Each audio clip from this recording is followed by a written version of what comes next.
লাহোরের আকাশ কি আজ একটু বেশি তপ্ত ছিল, নাকি গাদ্দাফি স্টেডিয়ামের গ্যালারিতে কেউ আগুন ধরিয়ে দিয়েছিল? আগুনটা আসলে গ্যালারিতে নয়, লেগেছিল পারভেজ হোসেন ইমনের ব্যাটে।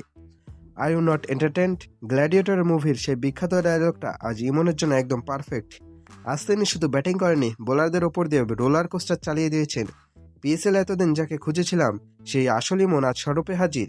স্ক্রিনে দেখুন বোলার মোহাম্মদ নওয়াজ, অভিজ্ঞ বোলার, কিন্তু ইমনের সামনে আজ তিনি যেন পাড়ার নেট বোলার। ইমনের মুডটা শুরু থেকেই ছিল, মারো তো ছক্কা, না হলে আউট। গল্পটা শুরু হলো নওয়াজকে দিয়ে। প্রথম বলে 6, পরের বলে 6, তারপরে বলে 4, 6-6-4। স্টেডিয়ামের দর্শক তখন ভাবছে, ভাই এটা কি ক্রিকেট ম্যাচ নাকি হাইলাইট রিলস? ইমনের ব্যাটের প্রতিটি শব্দ মনে হচ্ছিল লাহোরে কেউ বোমা ফাটাচ্ছে। Strike rate 236। ভাইরে ভাই, ক্যালকুলেটরে মনে হয় লজ্জা পাচ্ছিল এই স্পিড দেখে। এখন আসি সবচেয়ে মজার পার্টে। ইমন যখন 18 বলে 44 রানে, তখন সবাই ভাবছে 50টা তো হাতের মোয়া। আউট হওয়ার ঠিক আগের ওভারে কি করলেন, টানা 3 বলে 3টি ছক্কা, ব্যাক টু ব্যাক, মাথা নষ্ট পারফরমেন্স যাকে বলে। কিন্তু ট্র্যাজেডিটা হলো 19তম বলে ইমন যখন আউট হলেন, তখন টিভি গ্রাফিক্স টিমের অবস্থা দেখুন।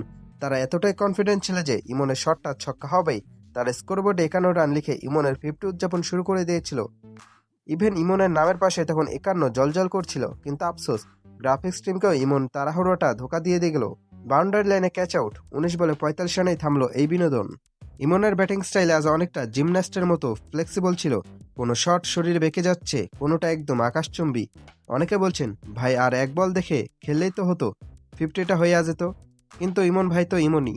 তিনি 50 করতে নামেননি, তিনি নেমেছিলেন বোলারদের পিঠের চামড়া তুলে নিতে। 5টা 6 আর 2টা 4, সব মিলে ইমনের এই ইনিংসটা ছিল পিএসএল এর এই সিজনে কোনো বাংলাদেশি ব্যাটারে সবচেয়ে এন্টারটেইনিং নক।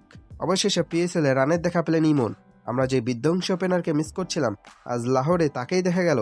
যদিও 5 রানের আক্ষেপে পড়ছেন ভক্তরা, কিন্তু সত্যি বলতে কি এই 45 রানই আসল বিনোদন।